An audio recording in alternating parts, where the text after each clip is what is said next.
Film ini mengisahkan tentang seorang ilmuwan jenius matematika yang menderita penyakit skizofrenia, yaitu penyakit yang sering berhalusinasi. Ia mengalami banyak masalah dan orang-orang menganggapnya sebagai orang gila. Namun di balik hal tersebut, ia mempunyai seseorang yang dengan sabar menemaninya hingga berhasil melawan penyakitnya tersebut dan mendapatkan sebuah penghargaan. Bagaimana kisah selanjutnya? Sekarang langsung kita masuk aja ke dalam alur cerita filmnya.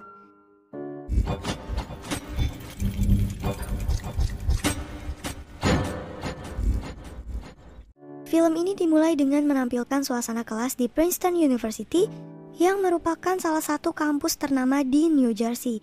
Saat itu, seorang dosen yang mengajar mahasiswanya meminta agar mereka terus berinovasi serta memberikan pengaruh pada dunia dan bisa menyusul para pendahulu mereka, yaitu seperti Albert Einstein dan yang lain sebagainya. Salah satu mahasiswa yang ada di kelas tersebut yaitu John Nash, mahasiswa jenius dalam bidang matematika. Setelah kelas berakhir, John pun pergi ke halaman kampus untuk mendatangi acara yang diselenggarakan di sana. Saat berada di tempat tersebut, John terlihat bukanlah orang yang mudah bergaul dengan orang lainnya. Bahkan ia harus dibantu saat berkenalan dengan orang asing.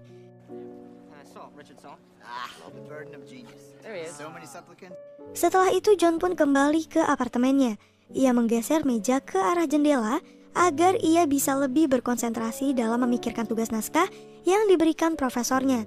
Namun gak lama kemudian, seorang pria pemabuk yang bernama Charles datang ke apartemen tersebut dan mengaku kalau ia adalah teman satu apartemen John yang baru. Sejak saat itu Charles dan John pun mulai akrab. John tidak biasanya dapat dengan mudah bergaul dengan orang asing sesingkat itu.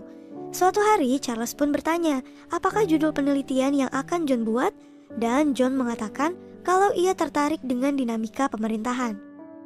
John dikenal sebagai salah satu mahasiswa cerdas di kelasnya, namun ia seringkali melakukan hal-hal tidak terduga seperti mengukur pergerakan burung yang membuat teman-teman sekelasnya menganggapnya sebagai orang gila. Bukan hanya itu saja, John juga salah satu orang yang sangat jarang masuk kelas karena ia menganggap kelas dapat mematikan kreativitas seseorang. Melihat tingkah laku John yang aneh, salah satu rivalnya yang bernama Martin meminta John untuk bertanding dengannya. Pada saat yang sama, Martin sempat menyinggung mengenai ide asli naskah yang akan mereka buat. Semua orang termasuk dirinya sudah mendapatkan ide asli dan menyelesaikan naskah mereka. Namun hingga saat itu John masih belum menemukan ide tersebut. Mendengar hal ini membuat John sedikit tersinggung. John yang kesal pun menghancurkan permainan tersebut dan menganggap permainan itu cacat.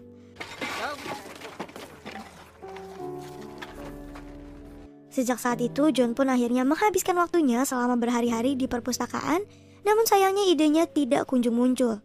Hal itu membuat Charles sempat khawatir dan ia segera menyusul John ke perpustakaan tersebut. Setelah beberapa lama, kemudian profesornya pun akhirnya menanyakan bagaimana progres naskahnya. Saat ini semua teman sekelasnya sudah menyerahkan naskah tersebut. John mengatakan kalau saat ini ia masih mencari ide. Desakan dosen ini membuat John semakin tertekan dan depresi dengan berbagai tulisan angka di jendela kamarnya. Bahkan John tidak segan-segan untuk menyakiti dirinya sendiri dengan cara membenturkan kepalanya hingga berdarah. Melihat hal tersebut, Charles segera mencoba menenangkan John dengan membuang meja belajarnya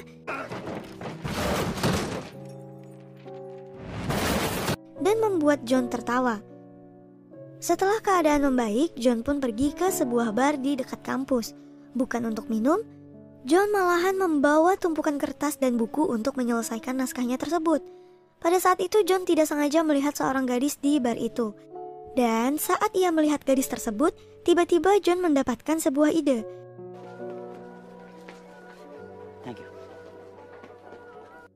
John segera kembali ke apartemen untuk mengerjakan naskah tersebut. Setelah bekerja keras selama beberapa hari, akhirnya John pun menyelesaikan naskahnya dan ia mendapatkan pujian dari dosennya.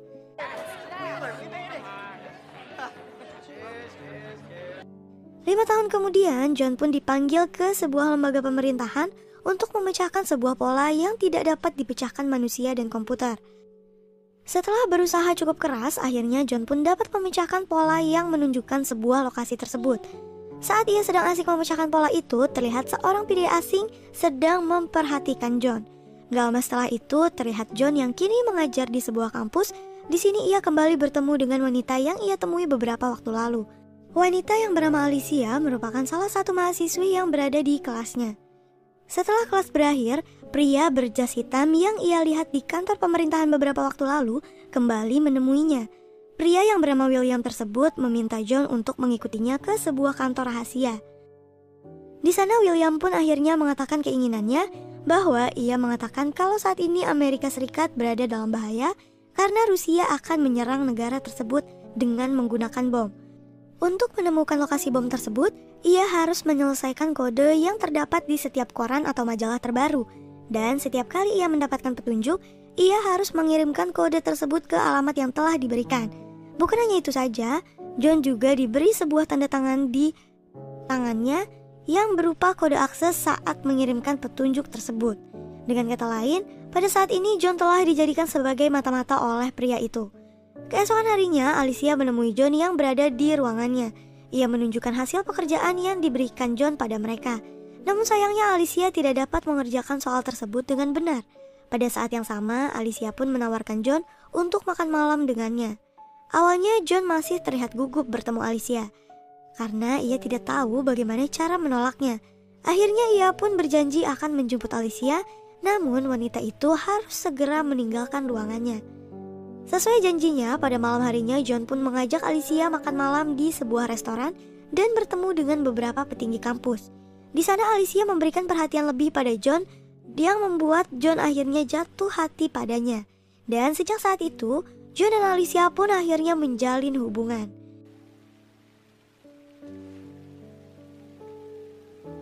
Selain menjadi seorang dosen, John juga menjalankan perintah yang William berikan. Ia mencoba meneliti setiap koran atau majalah terbaru, kemudian mencocokkannya menjadi sebuah kode. Setelah itu, John pun mengirimkan kode tersebut ke alamat yang sudah ditentukan. Pada saat pengiriman berkas-berkas tersebut, John merasa dirinya sedang diikuti oleh seseorang.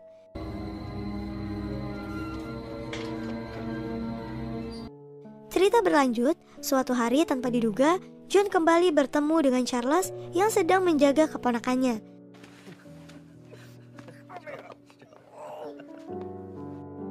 Sama seperti teman lama pada umumnya, John dan Charles menceritakan bagaimana kehidupan mereka. Setelah itu, John pun kembali bertemu dengan Alicia di sebuah restoran. Saat itu, John yang datang terlambat meminta maaf pada Alicia. Gak lama kemudian, akhirnya John pun melamar Alicia untuk menjadi istrinya. Gak lama setelah itu, mereka pun menyelenggarakan pernikahan. William juga datang ke pernikahan tersebut, namun ia hanya melihat mereka dari kejauhan.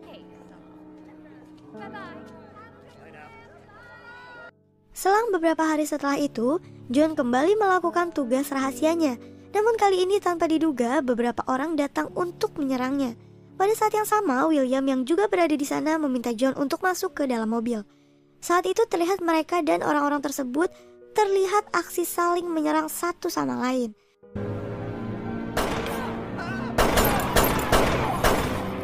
Sejak saat itu, John pun mulai bertingkah aneh. Ia mencurigai semua orang asing yang berada di sekitarnya. Ia tidak membiarkan Alicia untuk menyalakan lampu agar tidak seorang pun tahu mereka ada di sana. Saat mengajar di kelas, John juga bertingkah aneh yang membuat semua orang menjadi heran. Setelah kelas berakhir, terlihat William pun mendatangi John. Di sini John mengatakan kalau ia ingin berhenti karena ia khawatir pada dirinya dan Alicia yang kini sedang hamil. Namun William tidak mengizinkannya karena John memegang rahasia negara. Jika ia berhenti, William tidak akan melindunginya lagi. Setelah itu William pergi meninggalkan John. John segera mengejarnya dan memanggil namanya. Rekannya yang berada di sana pun merasa heran, kenapa ia tidak melihat siapapun di sana kecuali John. Suatu hari, John mendapatkan undangan untuk menjadi pembicara di Harvard University. Sebelum masuk ke ruangan konferensi, John kembali bertemu dengan Charles dan keponakannya. Awalnya John ingin mengatakan kalau ia dalam masalah dan meminta bantuan sahabatnya itu. Namun sebelum bercerita, beberapa orang memanggil John untuk segera ke ruangannya. Saat berada di tengah konferensi dan menjelaskan materi, John pun kembali melihat dua orang asing yang ia curigai sebagai mata-mata Rusia.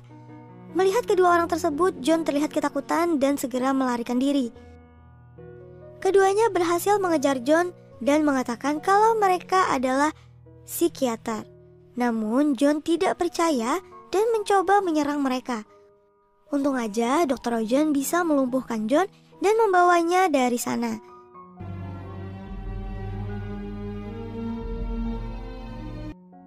Dokter itu membawanya ke sebuah ruangan dan mengikat tangannya serta kakinya. Saat mencoba melarikan diri dari ruangan tersebut, John seolah-olah melihat Charles yang juga berada di ruangan tersebut. Ia mengira Charles lah yang melaporkan keberadaan John. Sejak saat itu John pun harus menjalani perawatan di rumah sakit. Setelah itu dokter menemui Alicia dan mengatakan penyakit yang diderita John selama ini.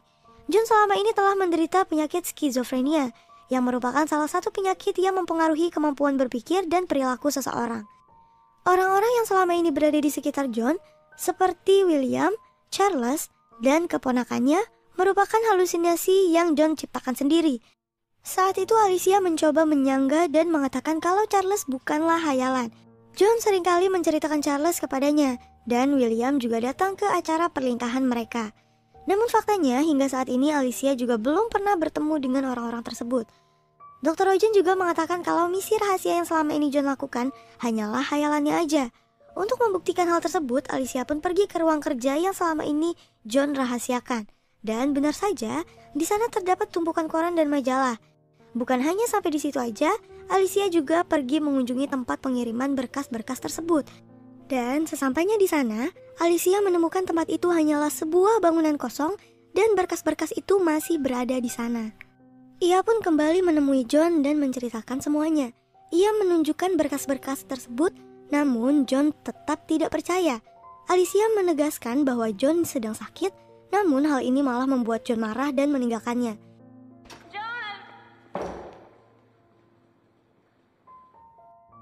Di ruangan, John kembali menyakiti dirinya sendiri. Ia mencari chip yang ditanam di tangannya, namun John tidak kunjung menemukannya. Selain itu, John juga harus menjalani pengobatan yang lebih parah lagi.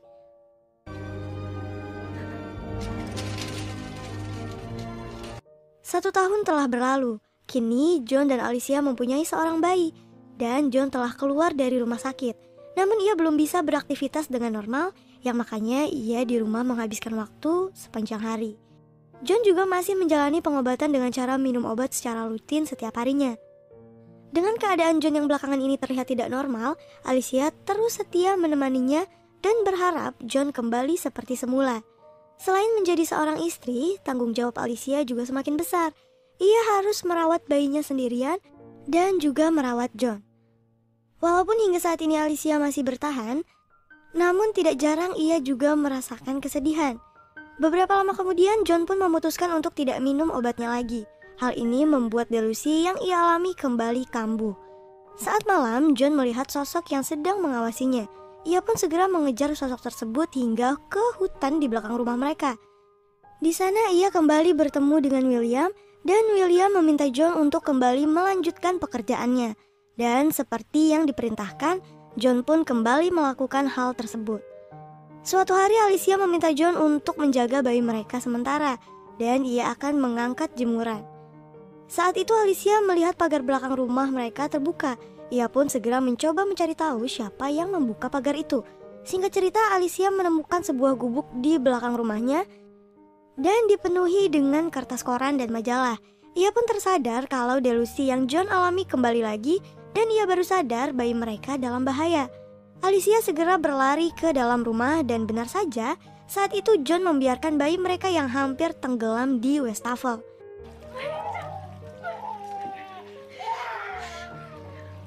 Alicia segera menelpon Dr. Ojen untuk melaporkan hal tersebut. Namun saat itu William kembali muncul dan meminta John untuk membunuhnya.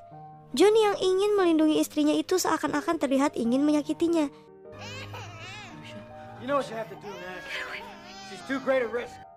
Alicia yang ketakutan pun segera meninggalkan rumah tersebut. Namun saat itu John kembali menghentikannya. Ia mengatakan ia telah menyadari sesuatu. William tidak mungkin nyata karena ia tidak menua. Sejak saat itu John pun akhirnya kembali menjalani perawatan saat bertemu Dr. Ojen. Dokter menyadari kalau delusi yang John alami kembali lagi. Namun kali ini John mencoba untuk tidak menghiraukannya. John kembali menghabiskan waktunya berada di rumah sepanjang hari. 2 bulan setelah itu John pun memutuskan untuk menjalani kehidupan normal. Ia menemui rival lamanya yang sekarang menjadi dosen di kampus mereka dulu. Melihat John, Martin tentu saja tidak menyangka kalau pria itu akan mendatanginya. Ia sudah mendengar kabar John, namun ia tidak pernah melihatnya secara langsung. Saat itu John mengatakan kalau Martinlah pemenangnya. Namun Martin menyela dan mengatakan tidak ada pemenang di antara mereka. Di saat yang sama, John kembali melihat Charles yang mencoba menghentikannya. Karena selama ini hubungan mereka tidak baik, John mencoba melawannya. Namun hal ini malah membuatnya terlihat aneh. Kedatangan John ke sana adalah untuk meminta bantuan pada Martin. Dengan kata lain, ia meminta pekerjaan hingga kehidupannya bisa berjalan normal. Martin pun menanyakan apakah ia butuh kantor, namun John menjawab kalau ia bisa bekerja di perpustakaan aja. Martin segera menanyakan hal ini pada rekannya. Namun rekannya itu menolak karena John hanya akan berkeliaran di dalam perpustakaan seperti orang gila. Persis apa yang ia lakukan di luar. Di luar ruangan itu John dikelilingi banyak orang yang melihatnya. Delusi tentang William kembali menyerang John dan John mencoba melawannya. Terlihat seperti orang aneh. Melihat hal tersebut, Martin pun segera berlari dan mencoba menenangkan temannya itu.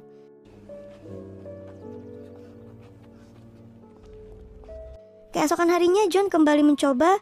Seperti sebelumnya, Charles dan keponakannya itu terus menghantui John. Di saat itu John pun akhirnya memutuskan untuk tidak berbicara dan menanggapi mereka lagi. Saat itu kedatangan John bukan untuk melamar kerja, namun ia meminta izin pada pendengar program studi di kelasnya. Setelah kelas berakhir, John kembali melakukan tingkah aneh dengan menulis di jendela kampusnya. Hal ini John lakukan selama beberapa lama. Bahkan tidak jarang ia mendapatkan ejekan dari mahasiswa lainnya. John mencoba menghiraukan mereka. Hingga tidak terasa beberapa tahun telah berlalu dan kini putra mereka tumbuh menjadi seorang remaja. Tanpa diduga, puluhan tahun telah berlalu, John menghabiskan waktunya di Princeton University. Ia pun sibuk dengan rumus yang ia tulis di jendela kampus tersebut. Saat yang sama, seorang mahasiswa pun memperhatikan angka-angka yang ia tulis dan ia dapat dengan mudah mengetahui apa yang dilakukan John. Setelah beberapa lama kemudian, pria tersebut pun menyadari kalau orang yang berada di depannya adalah John Nash, penemu teori yang ia kembangkan saat itu. Sebagai sebuah kehormatan, ia meminta John untuk berdiskusi dengan teman-temannya. Akhirnya setelah beberapa puluh tahun, John akhirnya ditemukan kembali. Beberapa tahun kemudian, John kembali menjalani kehidupan normal, dan kini ia diangkat menjadi salah satu dosen di universitas tersebut. Bukan hanya sampai di situ aja, seorang pria yang bernama Thomas King juga menemui John dan mengatakan kalau John sedang dipertimbangkan untuk menerima hadiah Nobel. Hal ini tentu saja membuat John sedikit terkejut. Ternyata teori yang John temukan beberapa tahun yang lalu sangat berpengaruh pada ekonomi modern. Ia meminta John untuk datang ke acara penerima Nobel tersebut. Setelah itu, seorang profesor lain pun menawarkan John untuk minum teh bersama mereka. Awalnya John menolak karena selama ini tidak ada yang mau mendekatinya dan ia hanya menghabiskan waktu di perpustakaan sepanjang hari. Ternyata berita tentang Nobel tersebut tersebar dengan cepat. Saat itu John bercerita kalau ia tidak menyangka kehidupannya akan seperti ini. Dulu semua orang menganggap dirinya sebagai orang gila dan tidak ada yang mau mendekatinya. Namun kini keberadaan berubah. Beberapa lama kemudian, satu persatu orang yang berada di ruangan tersebut meletakkan pena mereka di hadapan John. Peletakan pena ini merupakan sebuah tanda kehormatan bagi mereka dan pertanda bahwa ilmuwan tersebut diakui.